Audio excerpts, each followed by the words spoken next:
back, baby. Offense, you know what to do. It's football time in Tennessee. Huh? Yes, Get me Tennessee.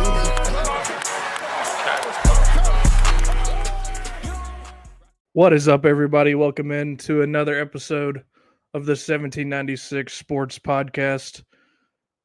Joined by Eli this evening as we recap a ugly win against the Gators. But at the end of the day, I'll take a win against the Gators. If it was 3-2, I could care less. And then we will hop into this Alabama matchup coming up this weekend. But Eli, I just want to hear your thoughts on that Florida game. Well, you say ugly win, but Florida and win are really not in the same conversation when it comes to Tennessee football. It was an ugly win, but like you said, I'll take a Florida win. Any way we can get it. Number one thing, we won, of course. Number two, I think the offense was slightly improved in this one. I feel like we had a game plan going in, and I think we somewhat executed that. But there is cause for concern going into this Bama game. But also, tip your cap to the defense as well, because our defense is special, and it's going to carry us the rest of the season. I don't think you can say enough about how much the defense kept you in that game in the first half. I mean, they did the same thing against Arkansas, but the offense finally got something going in the second half against Florida. And I think the biggest thing that helped was getting Nico out of the pocket. It seemed like most every pass we threw in the second half, he was rolled out to one side or the other. And that opened things up a little bit. And then, praise the Lord, we saw the Vols go under center in short yardage situations and get first downs. Every time we went under center, we succeeded in what we were trying to do. So that was thrilling to me. Yeah, I don't know. I just feel like this year it is a game of inches, but we have a lot of fourth and shorts, fourth and inches on the goal line or like in midfield. Or I don't know. We'll catch a pass for like 8 yards, take it a yard, and it's very, very short on like third or fourth down. And I think that comes on both sides of the ball as well. It's kind of been a game of inches this year. I mean, you think about the receivers. There's a few huge plays that we slightly missed on. I think of one to Brazzle up the sideline. I don't know. They came out of the second half and performed well. It was very reminiscent of the Arkansas game because, you go up. Like, you have the momentum. You go up. And then, let's see, after that touchdown, and then we got a pick right after that in the third quarter. We just kicked the field goal, and it's like, I don't know about you, but I feel like in those positions, like, you have to go down and score, especially with the short field, even though we did with the punt return. But I don't know, our defense kept coming up huge, making big play after big play all night long. Yeah, I mean, if you want to talk about James Pierce miraculously forcing a fumble on a QB sneak, if you want to talk about Ricky Gibson making that tackle on the jet sweep where Florida went for it on fourth down, you want to talk about, like you just mentioned, Arian Carter just sneaking back in coverage and getting that interception. I mean, and then to top it all off, they pushed Florida back enough in those three plays that Florida's offense ran in overtime for their kicker to miss the field goal by just enough. Like, the defense is elite. I don't think it can be disputed at this point. The most points they've given up all year is 19. It really should have been 16. But because we let them score. Like, I think it's safe to say we're now halfway through the season that the defense is the strength of this team. It's elite. And like you said, I think we saw some signs from the offense that they are close. I mean, there's plenty of plays, like you said, the deep shot to Brazzle, just a little bit off, the deep shot to Squirrel over the middle, off his fingertips, the two deep shots to Nimrod. One, they just looked like they weren't on the same page, but the other one I thought should have been pass interference. Um, the shots are there. We're just like you said, it's a game of inches. We're inches off from the offense really showing out, I think. But the main concern right now for the offense, obviously, is the tackle spots. I know John Campbell has been injured, so I will give him a little bit of a pass. He's you can tell that he's giving effort, but when I have to question Lance Hurd's effort again at home in a huge rivalry game, it really disappoints me. Yeah, in the past, I question his effort, and then I see stuff like on that 23-yard Dylan Sampson touchdown run where he's like lead blocking and he's out in front of him, and Mm-hmm. I don't know. We got a lot to improve on in the pass blocking, but I think our run blocking is top tier in the SEC, and that or in the SEC, the NCAA in general. I don't know. Like I feel like the run game is good. It's going to continue to be good, especially against Bama this week, who's horrible against the run. But also, like another thing I'd like to point out with the offense is, I think something that's going to go overlooked with this game is, like that pass to Brazel and that pass to Squirrel. Like I think Nico is starting to trust his receivers a little more, because I was thinking at the end of the game, because I don't know if you saw the end of the LSU Ole Miss game. Yeah. Kyron Lacey, he threw a game-winning back shoulder fade to Kyron Lacey deep, and I was thinking, I was like, Tennessee doesn't do that. Like we used to do that. Like I don't know if you remember the Pitt game 2 years ago, but we just kind of relied on our receivers, Tillman in specific, to like we just trusted him, and I feel like Nico's getting there with Thornton and Brazel. And then you also have Squirrel, who can just burn a defender whenever he needs to. And I think our receivers are going to hit their stride. And I think it's been a rough patch for the offense, and I think it was needed. But also, like, I really could see them, Nico kind of breaking out, because he does have the skill. We see it weekly. Like, even though he's struggling to manage the offense, making bad decisions, he's also shown amazing flashes, especially when you roll him out of the pocket too. Yeah, 100%.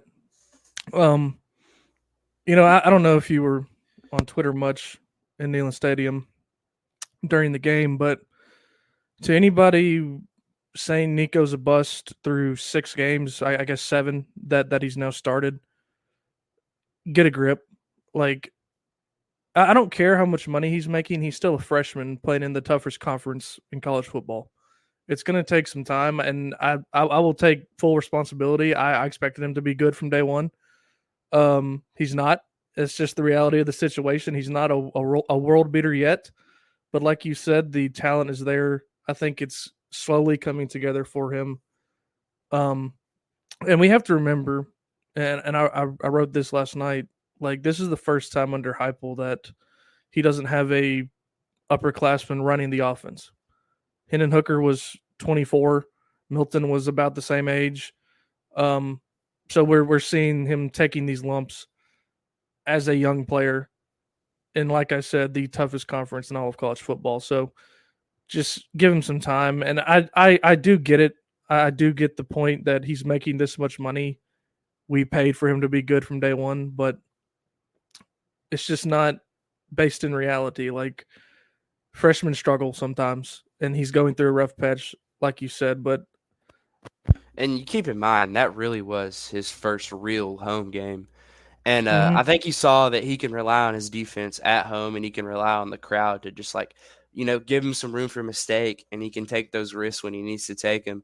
I mean, there were a couple bad plays, but you think of some of the throws he made. And I don't know, in person, like, sometimes the TV can be deceptive. Some of those throws are very impressive. But like you said, we got to be patient with the kid. He is a kid after all, and he's going to make mistakes. He has made mistakes, but he's also bounced back, and he's taken ownership in press conferences. I don't know if you've seen any of that.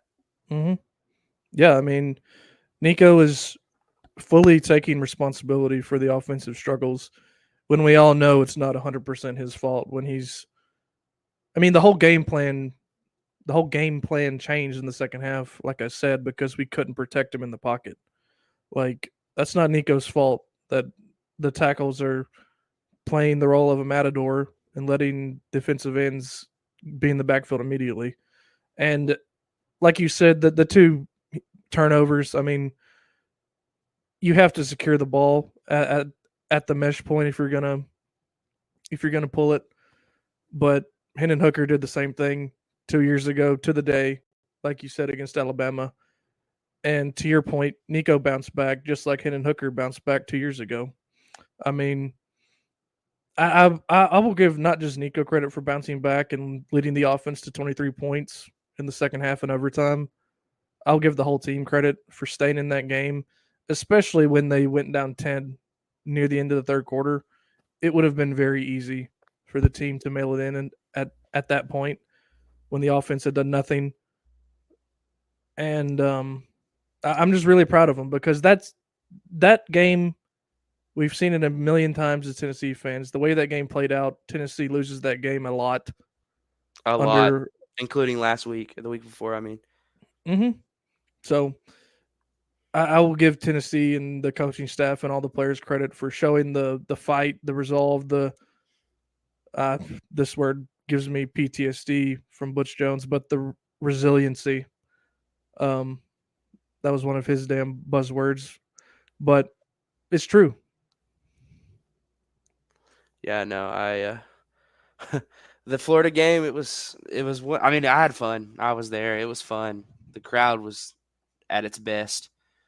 I think it'll be louder this week because of what DeBoer said, like an idiot. Oh my God.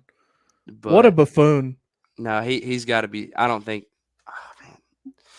I don't even. I'm speechless. Why you would do that?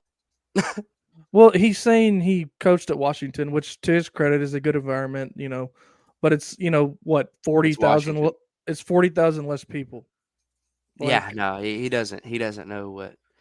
Heck, his away games this year were Wisconsin and Vanderbilt, and Vanderbilt's basically a home game for Bama. So I don't think he realizes what he's coming into this weekend. But hey, we'll see. I don't think.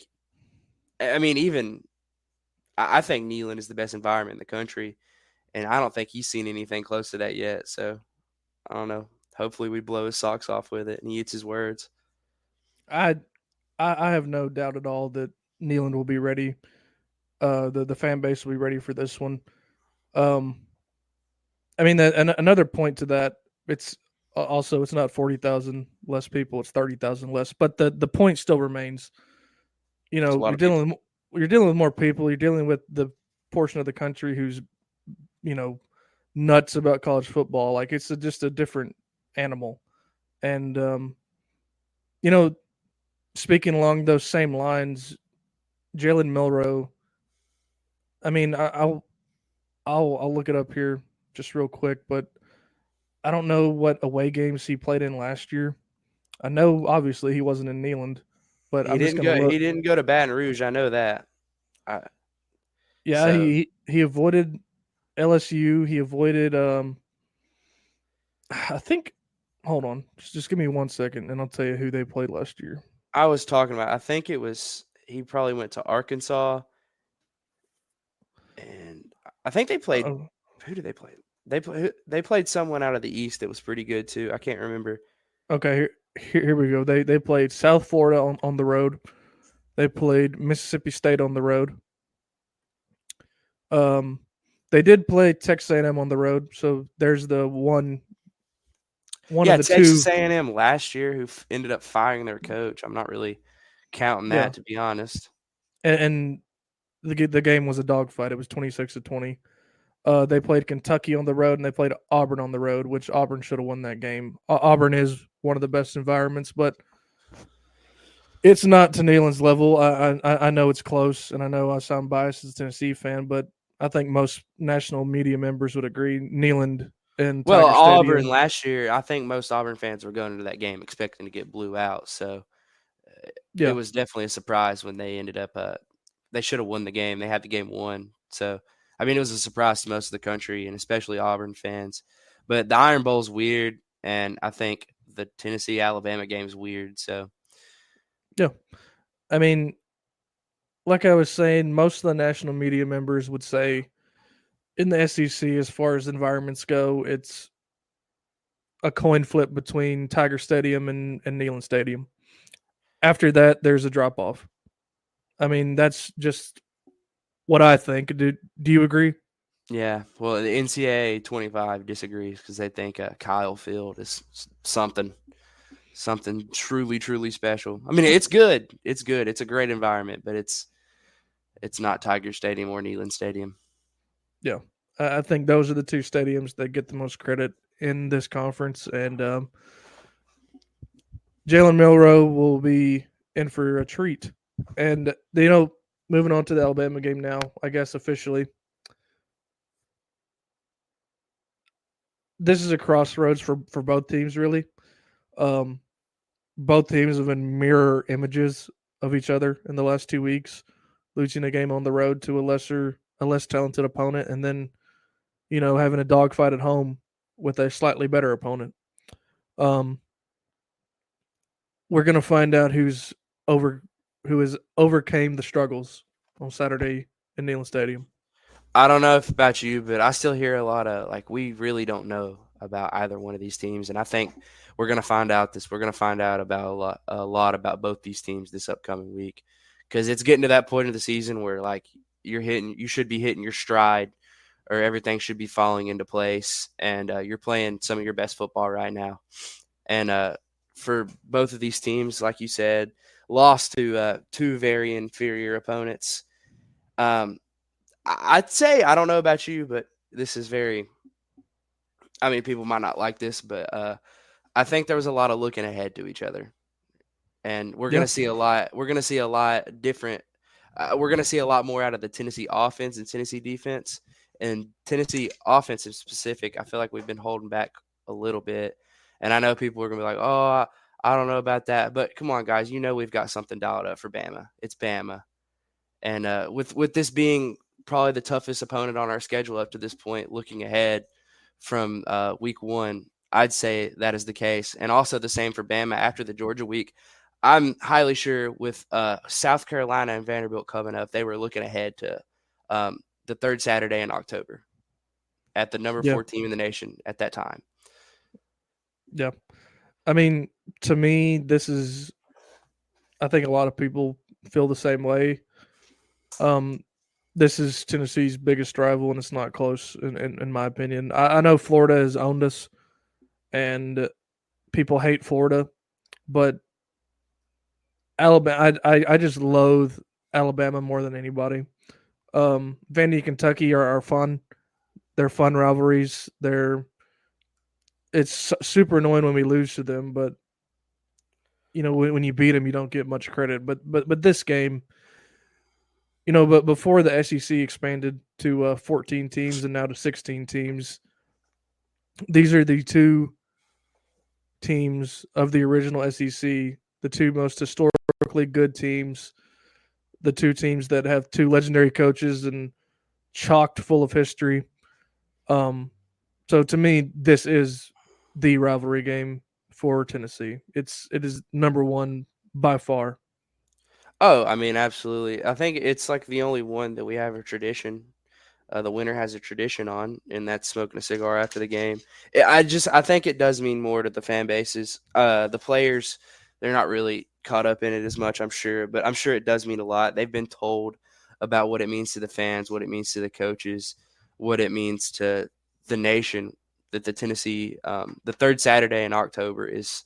I think it's college football when it's at its best. When these two teams are at their best, it's college football at its finest, and we saw that 2 years ago with one of the best college football games of the decade.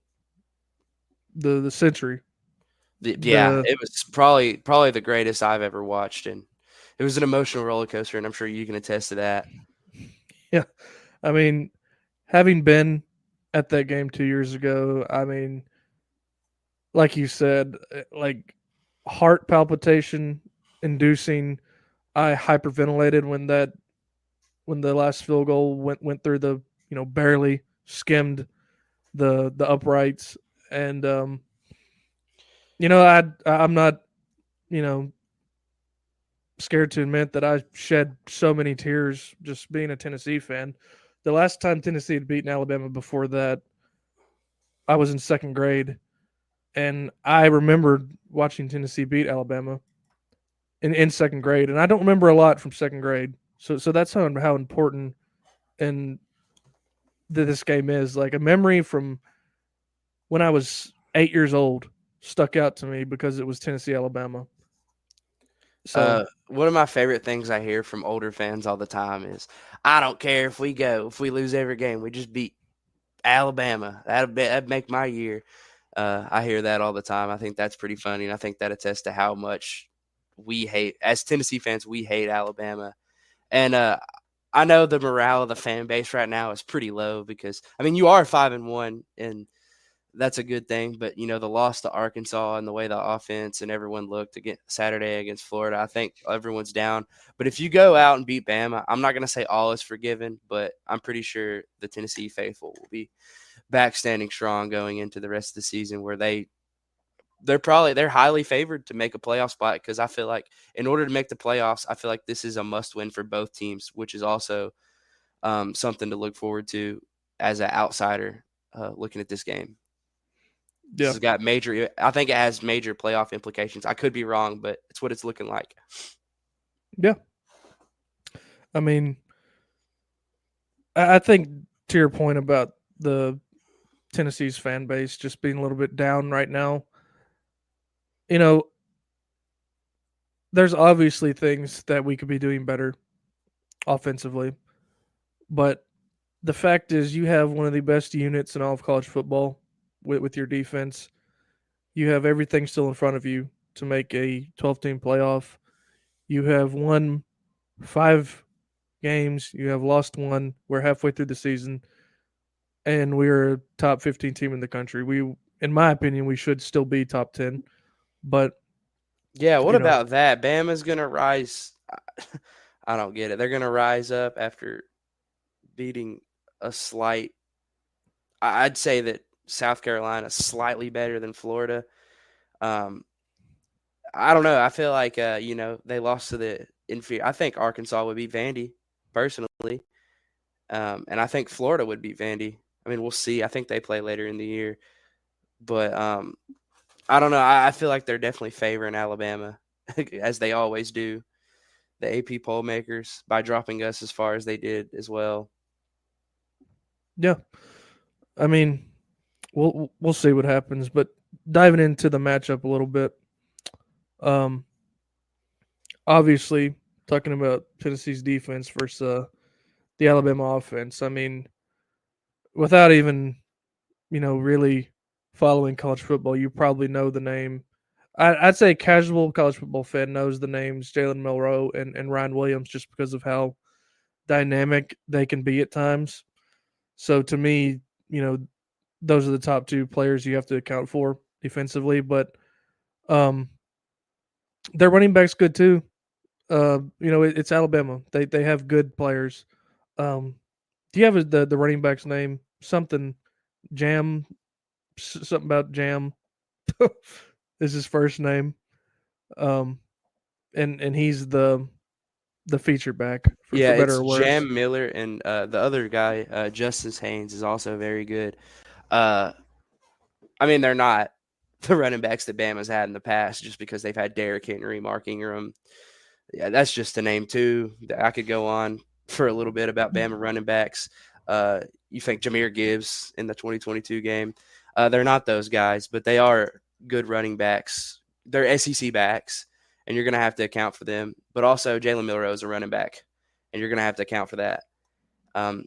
He's a running back that can throw a deep ball, and you can't get beat over the top, and you have to contain the run. And I think that's 2 of the biggest keys to this football game. Don't get beat over the top by Ryan Williams. He's good. He might be 17 years old. Newsflash, he's 17 years old. But also, he can beat you over top. You can't let that happen. Yeah, I mean that's the quickest way for Alabama to start to steamroll you is letting Ryan Williams and Jalen Milroe kill you with deep balls. I think sorry, I think Tennessee's defense is good enough to where Alabama will not consistently move down the field with 5-yard gains. Yeah. I one of my biggest worries is losing Keenan Pili. That was huge. Hmm. And we got a young linebacking core. Arian Carter's been great this year, but Pili has been that rock of that defense, and losing him is going to be huge. Because I was watching some film, and T Lander had a good game. He's definitely the second best option behind Pili at linebacker, but at times his run fits have been a little off. And I know Bama runs a lot of inside zone and a little deception to get Milrow out of the pocket. And in order to you got to get your run fits right, and I think that he can because T-Lander is a talented guy. Yeah. You know, this is the game for obviously the issue with Peely being down for the year, which is just heartbreaking for that dude. I hope he gets an opportunity in the NFL somewhere, I'm or pulling in for him. because he's just a stand up dude. I think he's encapsulated everything it means to be a Tennessee Vol. Even though he will have played in 7 games in his career for Tennessee. I think he's done a lot for this program. But the good news is these linebackers now have no choice but to step up. Mm-hmm. It is almost a blessing in disguise that the young linebackers will get more reps. I mean, I hate to say that. Obviously, you'd rather have Peely out there, but the good news is these young guys are going to be thrown into the fire, and hopefully it leads to better things in the future. But for now, they've got to step up. They have no choice. And another guy, we've already touched on it, who will be tested all game is Ricky Gibson and Jermod McCoy. Wherever Ryan Williams lines up, it will be one of them guarding him. I don't know if Tennessee will just stick with one of them guarding him no matter what side of the field he's on. But both of those guys will need to have their best games of the season. And And I have full confidence in them. I think they can do great, but they are going to get beat over top here and there. And I think that also falls in the hands of our safeties. Turntime's been great this year, but Will Brooks at times has looked slow. And I worry about what Ryan Williams getting over top and just outrunning Will Brooks. That is a big worry of mine as well. But I think that if we stay disciplined, we can just limit the big plays. They might hit one, but I did like you think about the big plays. I think Tennessee's defense is the best defense Bama has seen this year. Georgia, it's Georgia, but they're not the Georgia we know. And I feel like the Tennessee defense is the best defense in the SEC, and it's the best defense the Bama's offense is going to see. That being said, the best offense Tennessee has seen this year will be the Alabama Crimson Tide offense. They're dynamic. They have good offensive line play. I think we match up well, but it's going to be a challenge, and they're going to score on you. I think they'll score more than Florida or Arkansas, of course, but they're which I think is good for the offense as well because we're going to have to see the offense open that playbook up quite a bit. But it is the best offense this Tennessee defense is going to they've played this year, and you're going to have to execute, and it's put up or shut up this week. 110%. I could not agree more. I said earlier that Tennessee's defense is elite, which I 100% believe. But like you said, this is their hardest test so far. You have what seems to be a generational talent on the outside, and in Ryan Williams, you have a few good running backs to account for. You have an always effective offensive line for Alabama. You have a quarterback who can make plays on the run and run himself. So definitely the hardest test, but I still have 100% confidence that this won't be a all-out, Wild West shootout like it was 2 years ago. No, I don't think we're going to see what we saw 2 years ago. But I think it's going to be more of the SEC football we know, whereas the 2022 game was a offensive masterclass for both teams. They were just trading blows. But this year, I think you're going to see gritty football on both sides. Both teams run the ball at an effective and high clip.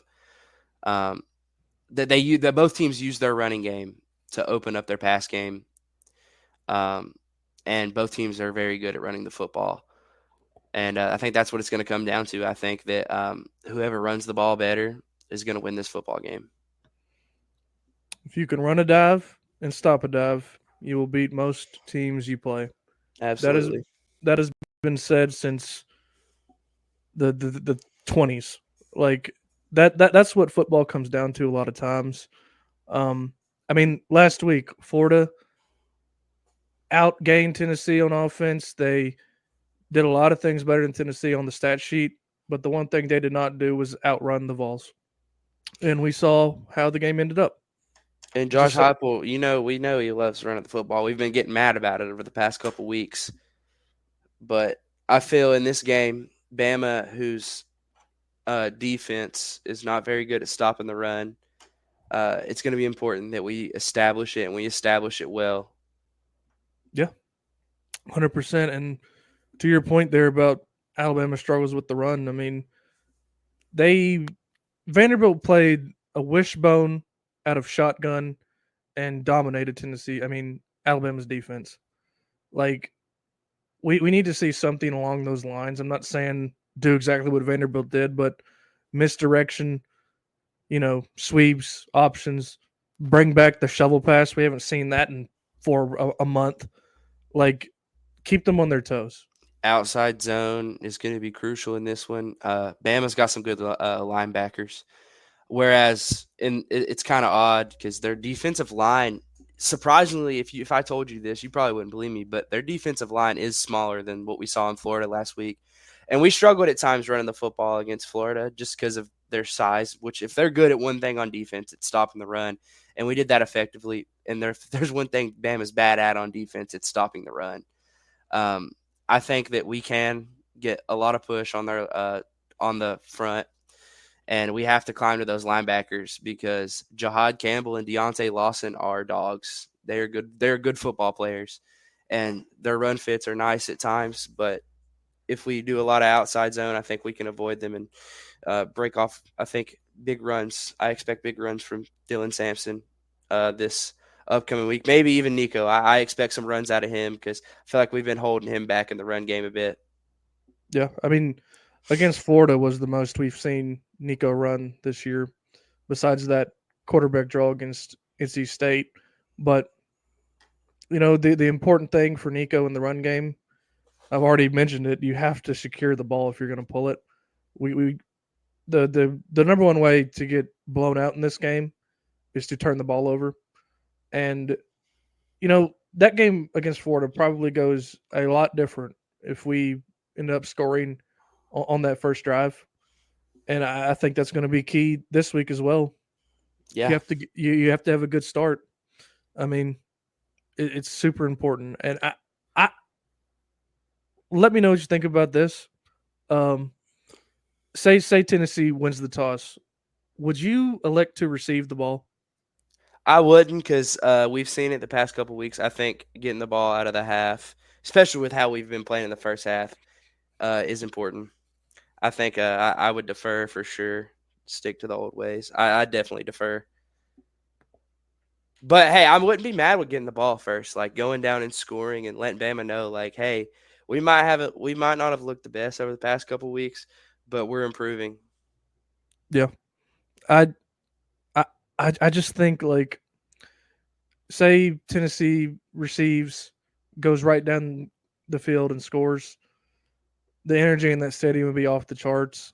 I mean, it doesn't mean you're going to win the game or anything going away, but it would give everybody confidence. It would put the momentum in your favor early. And if the defense comes out and gets a 3 and out, I mean, it could go very similar to how the first half against Alabama went 2 years ago, where you had a lead going into halftime. You really should have had a bigger lead because you were up 28-10. I mean, Tennessee's had a lead on Alabama at halftime in the last 2 years, which is yeah, that's pretty good. Crazy. Never see that. But yeah, no, I think the opposite, the latter of that is Tennessee forces a 3 and out, goes down and scores a touchdown. I think that could be more electric. I think the crowd could get more into it with that because Yeah. you've already shown you can stop their offense, and then you showed you can score on their defense. And Yeah. I think scoring a touchdown after a 3 and out can really get a crowd going. I Yeah. mean, either way, I'm fine. Like, hey, that's the best case scenario if we get the ball or give it. That's literally the best case scenario. Yeah, But we're talking about our well, I guess the best case scenario is touchdown and then like pick. yeah, Or, yeah. yeah, but- Like Vanderbilt did to start yeah. the No, game. hey, Milrow can be dangerous with the football, and I didn't get to watch the beginning of the South Carolina game, but I heard he threw another pick six. If I'm not mistaken. He threw an interception right before halftime that South Carolina returned into field goal range, which made the score. I think it was 14-12 at halftime, and then he had a safety too. South Carolina had that one. They went down. They went down and scored at the end of that game. Got the ball back and then didn't execute. Bama should have lost to South Carolina, but that's besides the point. Now they're playing Tennessee this week, and I think that we're the best team they've seen. Not named Georgia, of course. I feel like that's still a maybe. We'll learn about Georgia later Saturday evening when they play Texas. 100%. Just the last thing before we move on to Tennessee's offense versus Alabama's defense. Like you said, South Carolina probably should have won that game. And after they get the onside kick, I mean, Lenora Sellers lived up to his last name as he sold the damn game, throwing the ball deep when he didn't have to yet. You only needed a field goal to win the game, and it was just dumbfounding watching that game unfold. But yeah, and then the 2-point conversion, he threw it out the back of the end zone. I don't know if you saw that. yeah, he had a dude open too.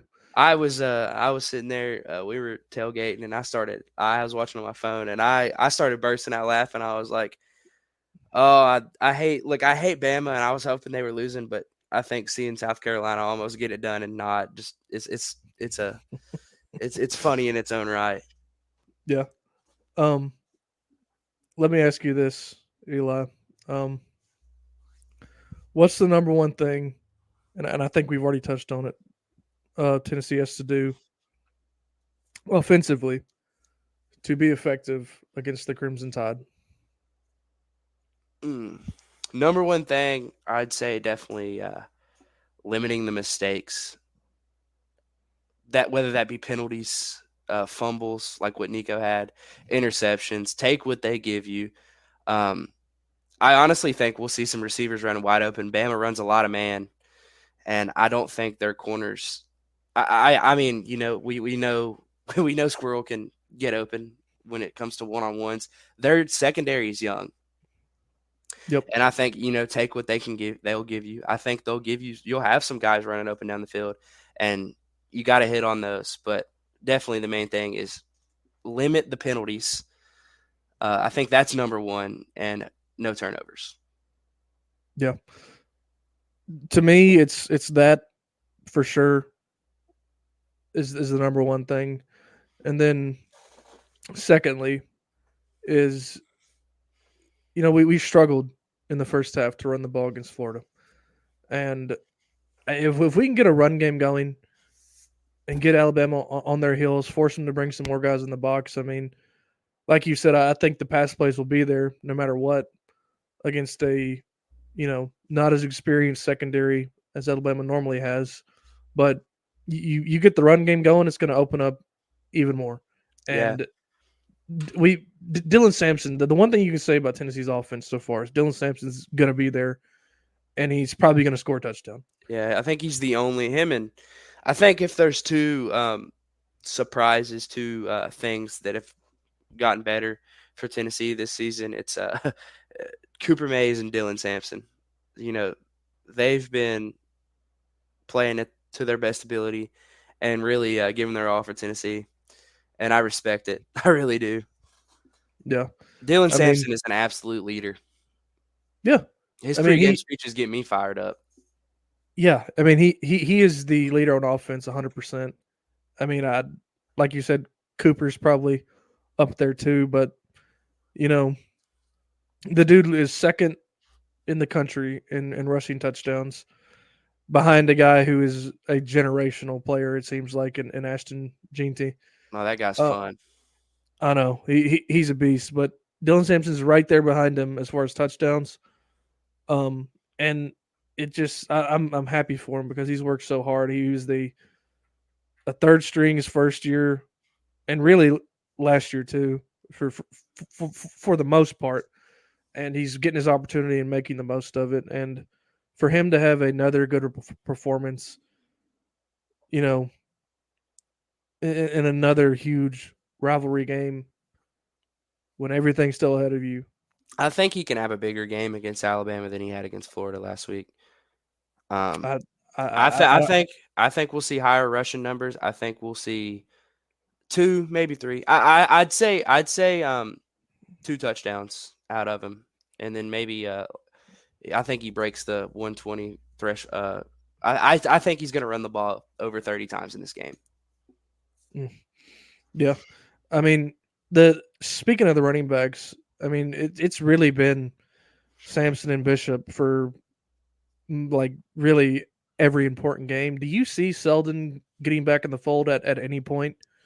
Um, I don't know at this point. I kind of expected him to get a little more involved. In the what game did he come back? Was it the Arkansas or the Oklahoma game? I think it was the Oklahoma game, maybe. I was expecting to see him a little more in the Oklahoma game, and I think he came in for like one play. Correct me if I'm wrong, but I don't think we've really had a chance to get him some reps because Dylan Sampson has been so dynamic, and I don't think you take away the momentum Deshaun Bishop has built up because that guy can run the football pretty well as well. But Yeah, I mean, I think we need to be. I think we'll see him maybe maybe down like later in the season if because we'll see him when we play. Who's the horrible team we play later this year? Is it it's like Austin P or something? uh, it's um, UTEP. UTEP. I'd say we'd see him in that game, and if he runs the football good, I think we'll see him a little more after that game. Yeah, But right The- now, I think he's sticking with Sampson and Bishop because they've been running the football like you said. The best thing about this football, the one thing we can rely on to be good on offense this year is the run game. yeah, and I bring that up to say, I mean, once you get to those later stages of the season, I mean, you're going to need another running back because Lord knows, I mean, Samson probably had bruises all over his body after that game on Saturday night. And really, for any running back after any SEC game, you're going to be banged up a little bit. But it really surprises me if Selden is fully healthy that he's not been getting involved more I because expected him to be not splitting carries, but getting just under the amount. Like the season that Sampson's having, I expected it to be the season Sampson and Selden were having. Because I knew yeah, our running game was going to be good, but I didn't know it was going to all be Dylan Sampson this season.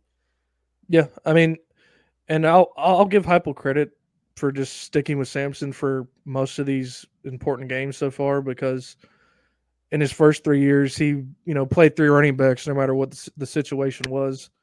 But I think the best decision right now, like you said, is to let Samson be the bell cow. But moving on to the big issue on offense, the position groups, the position group that hopefully had a come to Jesus meeting on Sunday night. The offensive line has got to be more effective, or none of these things we're Yeah. talking about are going to happen Yeah. against Alabama. Like it just will not work if the offensive line continues to do what they've been doing in the last two games. Yeah. I, stick to the run. And I like it, like you said, rolling Nico out. Takes a little pressure off of him. Hopefully they're like, I'd say like Lance heard 2 weeks ago. I mean, there was this thing going around where like he wasn't in game shape. And we know that guy, he was a 5-star for a reason. Like he can be good. and he's shown flashes like it early in the season, like those pancakes he were putting out. We were like, we got us a guy at left tackle, and then he goes down and he doesn't play for 3 weeks after the NC State game. He didn't touch the field till the Arkansas, and that was 3 weeks. He should be in game shape now, and I don't think there's any excuses after this game, after the Florida game, going forward for him to keep on looking as bad as he has in the pass blocking game. But running the football, they've been effective, and I think they'll continue to be effective because Bama's defensive line, I don't think they're that amazing when it comes to stopping the run, or they're definitely not because we've seen it. Yeah.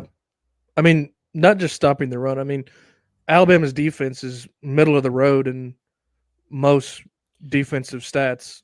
Yeah. I mean, their secondary, for instance, is very young. So, like, we should be able to pass it on them too. Yeah. And speaking of passing, like, the wide receivers are banged up right now. Squirrel did have a pretty good game against the Gators. Brew only had one touch on that jet sweep.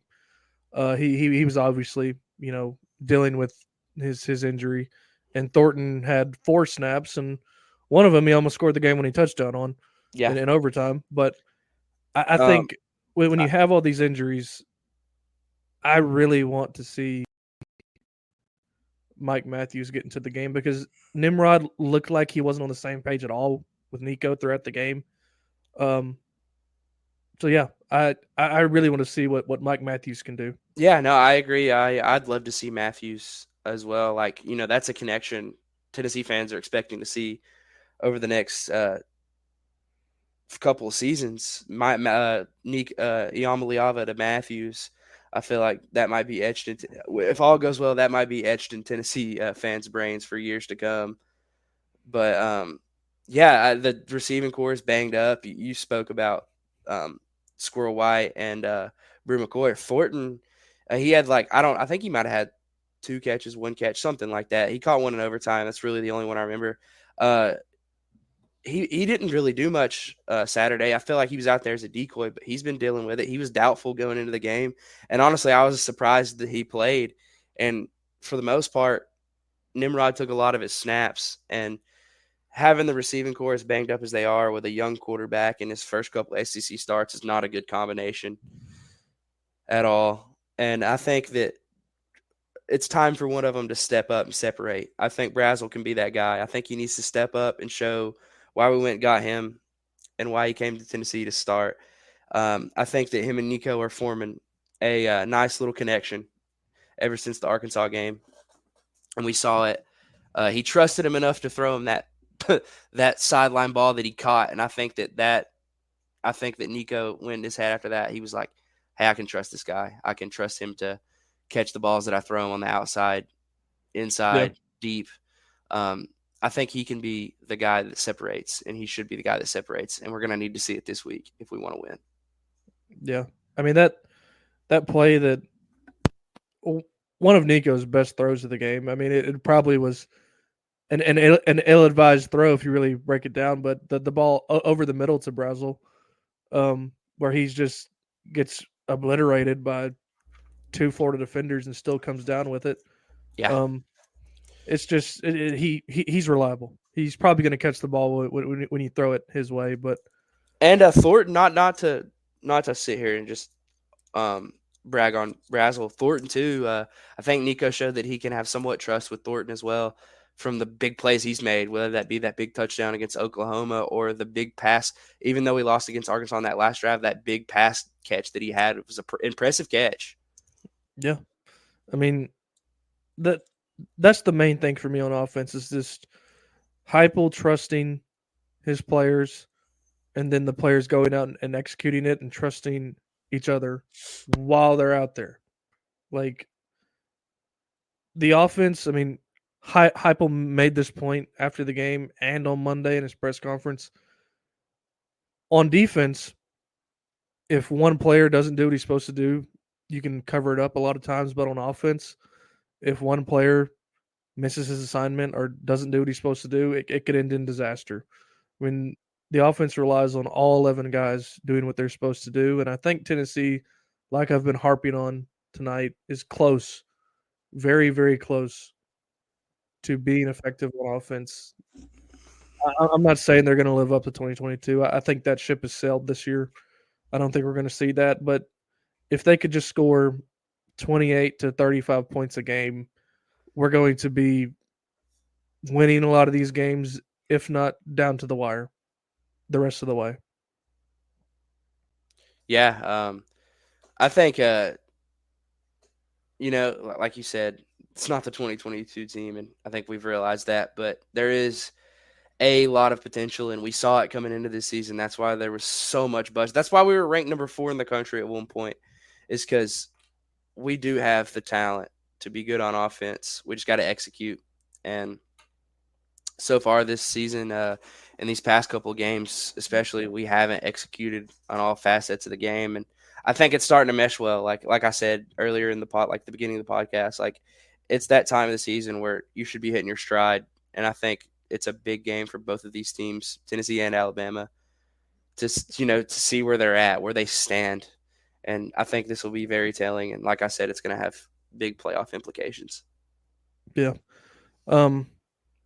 That's about all I have on the matchup. And I kind of want to save the predictions for later in the week after we see the injury reports and all that, because we're planning on going live on Thursday or Thursday night is probably what we're thinking to everybody listening. We're planning on going live on Twitter Spaces, and we'll have our predictions then. But do you have anything else tonight that you want to touch on, Eli? I don't, man. Just execute, guys. It's Bama week. I hate them. I'm sure you hate them as well. Like, I literally hate Bama. I despise them, and hopefully we beat them. Surely we'll beat them. Neyland, I need you rocking. As if my words hold any power, but hey, go Vols, man. Yeah, absolutely. I like I said earlier, I don't think you'll have to worry about the fans showing up and being ready. We just got to hope the team is ready to. But that's about it. Go Vols. Go Vols.